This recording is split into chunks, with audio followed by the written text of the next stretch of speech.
आज 10th class का मैं सेकंड लेसन लेकर आया हूँ आप लोगों के लिए, the judgement seat of Vikramaditya. ठीक है, मैं क्रम से वीडियो ला रहा हूँ, आप लोग सुनिए अच्छे से। ग्रामर के एक पॉइंट टू पॉइंट मैं आपको ग्रामर भी बताऊँगा, सिखाऊँगा भी, ठीक है, और मीनिंग भी याद कराऊँगा। मेरे साथ बने रहिए और पूरा वीडियो ध्यान से सुनिए। ठीक है, देखिए पहले आप जान लीजिए इस second chapter the judgement seat of Vikramaditya, राजा जो महान भारत में हुए विक्रमादित्य, ये उनकी स्टोरी है। इसको जो है सिस्टर नविता जी ने, ये नविदिता लिखा हुआ है, सिस्टर नविता जी ने भारत की प्राचीन जो कहानियाँ राजाओं की थीं उनसे उठाई है। ठीक है, उनसे अडॉप्ट की गई है ये। तो आइए थोड़ा सा इस स्टोरी के विषय में अबाउट जान लेते हैं हम लोग कि ये पूरी स्टोरी है क्या। शॉर्टकट में लिखी हुई है तो कुछ मीनिंग ही इससे सीखने को आपको मिलेंगी। The name of king Vikramaditya is famous in Indian history. बिल्कुल सिंपल है। The name of king Vikramaditya, राजा विक्रमादित्य का नाम, इज है फेमस, प्रसिद्ध, इन इंडियन हिस्ट्री, भारत के इतिहास में। देखिए याद रखिए, दो शब्दों को जब भी जोड़ा जाता है का से तो पहले वाला बाद में लिखा जाता है और बाद वाला पहले। जैसे सीट की लकड़ी, ठीक है ना। तो अब हम लोग जब इसको बोलते हैं तो ये कहते हैं लकड़ी की सीट। तो अब इसको इंग्लिश में बोलेंगे तो क्या बोलेंगे, लकड़ी की सीट, तो सीट ऑफ वुड। ठीक है, इस तरीके से। तो एज ए सब्जेक्ट आप सीधे सीधे ही आई तो बना लेते हो, लेकिन इस तरीके से भी आप बना सकते हो। ठीक है, the name of king Vikramaditya is famous in Indian history. ठीक, उसके बाद है he was the king of Ujjain. ठीक, he was the king of Ujjain, वो कहाँ के राजा थे, उज्जैन के राजा थे। He was the king of Ujjain. After his death, उनकी मृत्यु के बाद, his palace were ruined. His palaces, भाई एक तो उनका था नहीं महल, बहुत सारे थे ना। तो हिज पैलेसेस, उनके महल, वर रुइंड, बर्बाद हो चुके थे। रुइंड माने बर्बाद होना। The people took their animals to graze at the place. The people यानी लोग, टूक, टेक माने होता लेना, टूक माने ले जाया करते थे, देयर माने उनके खुद के, एनिमल्स यानी जानवर। जैसे आई के साथ माई लगता है अपने के लिए, ऐसे वा या वे के लिए उनके। जैसे वे अपनी आइसक्रीमें खा रहे हैं तो उनके लिए की इंग्लिश क्या रहेगी, देयर, THE आई है तो इसलिए लगी the people took their animals. ठीक है, टू ग्रेज, ग्रेज माने चराना। एक साथ दो दो वर्ब आ जाती हैं जब सेंटेंस में तो एक के आगे फिर टू लगता है, या टू या ING फॉर्म। ठीक है, दो। अगर नाउन के तरीके यूज करेंगे तो ING, और सिर्फ उसको नाउन के तरीके यूज करेंगे तो हम लोग इन्फिनेटिव टू लगा के। ग्रेज आ दैट प्लेस, उस स्थान पर। ठीक है, उस स्थान पर जो है लोग वहाँ के अपने जानवरों को लेकर चराने के लिए जाते थे। ठीक, फिर once a chair like thing appear. Once माने एक बार, वंस माने एक बार, आ चेयर यानी एक कुर्सी, like thing appears there, appeared there, वहाँ एक कुर्सी जैसी चीज़, अपीयर्ड यानी उभर कर आई। ठीक है, वहाँ पर। A boy of the village, a boy यानी एक लड़का, ऑफ द विलेज गांव का, सेट माने बैठ गया, सिट की सेकेंड फॉर्म है, ऑन इट उस पर, and started playing justice, and और स्टार्टेड यानी शुरू कर दिया, प्लेइंग यानी प्ले करना, खेलना, नाट रूपांतरण करना। ठीक है, खेल आप यहाँ बोल सकते हो, जस्टिस यानी न्याय का। ठीक है, प्लेइंग जस्टिस यानी न्याय का खेल खेलना शुरू कर दिया। The king ruling the kingdom at that name time thought of the taking out that chair. The king ruling यानी कि जो राजा का शासन करना होता है, the king ruling the kingdom at that time, उस समय, थॉट माने सोचना, of the taking out that chair, उस चेयर से बाहर आने पर हट जाती थी। व्हेन, जब, ही वांटेड टू सिट, जब वो बैठता था, ऑन दैट चेयर, उस चेयर पे, कुर्सी पे, तो the angel flew away with it, और एंजल उसको लेकर चले गए। देखिए अब यहाँ पर थोड़ा ये जो ऊपर सेंटेंस है, अभी स्टोरी तो पूरी हम लोगों ने नहीं पढ़ी, रफली इसको थोड़ा सा जल्दी से आपको बता देता हूँ मैं। The king ruling the kingdom at that time, उस समय जो राजा उज्जैन में राज्य कर रहा था। ठीक है, ये लिखा हुआ है the king ruling the kingdom at that time, उस समय जो कर रहा था। Thought of the taking out the chair, उस थॉट मैंने विचार कर रहा था आप टेकिंग यानी बाहर निकालने का, दैट चेयर उस कुर्सी को, when he wanted to sit जब उसने बैठने की कोशिश की ऑन द चेयर उस कुर्सी पर, तो the angel flew away with it, उसको एंजल लेकर चले गए। Read this interesting story to known the detail, इस कहानी को हम लोग जो है डिटेल में पढ़ेंगे, ठीक है। अब देखिए हम लोग आगे चेक करते हैं, ठीक है। Story, we are all familiar with the name of Vikramaditya, ठीक है। सिंपल प्रेजेंट का सेंटेंस है आपका। वी माने हम, आर माने हैं, ऑल सभी लोग, फैमिलियर यानी जान पहचान वाले, जानते हैं पहले से, विद द नेम यानी नाम के साथ, of Vikramaditya, name of Vikramaditya, Vikramaditya के नाम से हम लोग पहले से ही परिचित हैं, हम सब लोग। His reign has been a landmark in the history of our country.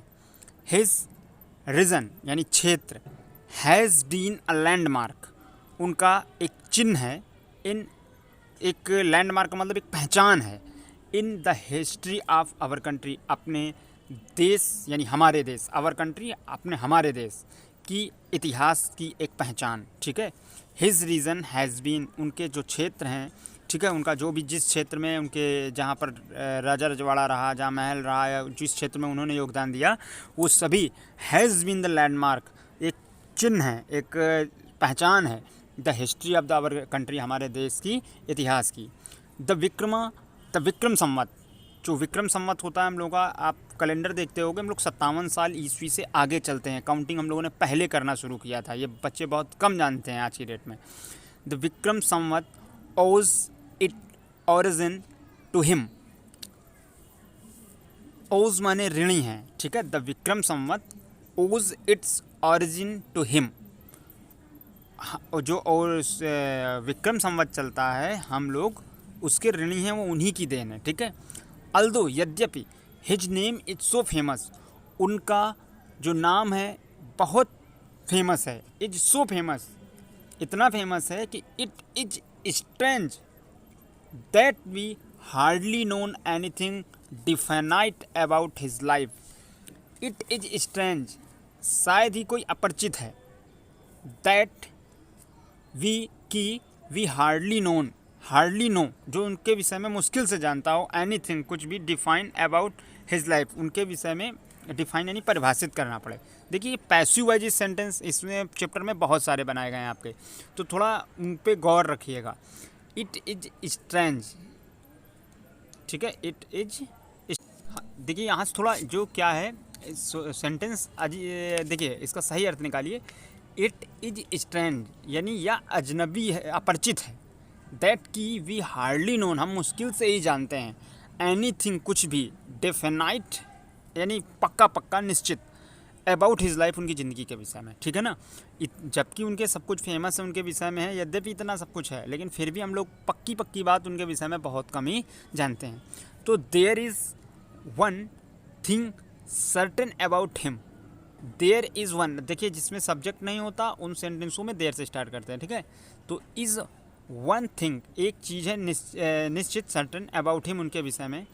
However he loved justice, however he loved justice and learning, वह सदैव प्यार करते थे न्याय को और सीखने की चीज़ों को, ठीक है। ही गिव परफेक्ट जस्टिस, वह हमेशा एक संपूर्ण या परिपूर्ण जस्टिस यानी न्याय to his people and gather the learn man about him in his court. He give perfect justice to his people, वह अपने लोगों को हमेशा सही निर्णय देते थे। एंड गेदर माने होता घिरना, तो गेदर माने घिरे रहते थे। लर्न मैन यानी जो सीखे हुए लोग यानी कि बुद्धिमान लोग, देखिए घुमा के बोला गया है, ठीक है। लर्न यानी जो सीखे हुए हों व्यक्ति, तो क्या हो गया, बुद्धिमान लोग, ठीक है ना। अबाउट हिम उनके चारों ओर, इन हिज कोर्ट उनके दरबार में, ठीक है, उनके दरबार में हमेशा अच्छे लोग ही एकत्रित रहते थे। It is said that he was the greatest जज in history. It is said ऐसा कहा जाता है, ठीक है, इट इज सैड कहा जाता है। अब देखिए आप थोड़ा कंफ्यूज हो रहे होंगे कि देखिए इज भी लगा है और सैड भी लगा है, तो एक साथ प्रेजेंट की जो है और सैड कैसे लग गया सेकंड फॉर्म ये, तो ये पैसिव वॉइस है। इज़ आपकी तो ठीक है, सैड जो है वो थर्ड फॉर्म है, तो इट इज सैड कहा जाता है, सिर्फ इसका पैसिव वॉइस आप क्या बनाएंगे, तो ठीक है it is said by the other people, तो वो बाई लगा के पीछे वाला पार्ट नहीं बनाया गया आपका। तो इट इज सेड कहा जाता है दैट कि ही वाज द ग्रेटेस्ट जज इन हिस्ट्री, वो सबसे अच्छे जो है जज यानी न्यायाधीश थे इन हिस्ट्री, इतिहास के। Vikramaditya was never deceived, Vikramaditya was never deceived, तो क्या हुआ इसका मतलब, Vikramaditya was never deceived, Vikramaditya ने कभी भी नहीं, डिसीव्ड माने धोखा नहीं दिया, ठीक है। अब ये भी पैसिव वॉइस ही है, वाज और डिसीव्ड भी लगा हुआ है, तो विक्रमादित्य ने किसी को धोखा नहीं दिया, ठीक है ना, या sorry was never deceived, Vikramaditya को किसी ने धोखा नहीं दिया, ठीक है, ये मतलब हुआ इसका, Vikramaditya was never deceived nor did he ever punished, और ना he did he ever punished, उन्होंने दंडित किया द रॉन्ग मैन, गलत इंसान को।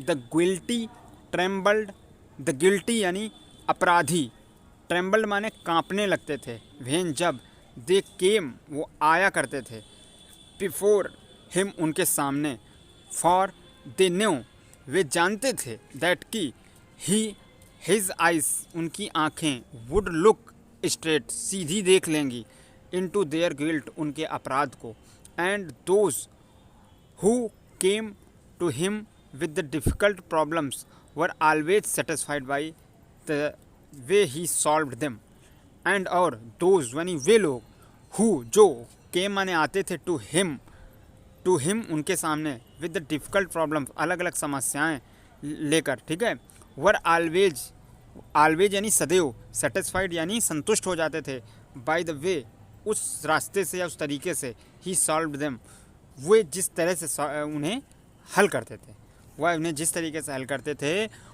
सभी लोग हमेशा जो अलग अलग समस्याएं लेकर आते थे वह उनसे संतुष्ट हो जाया करते थे।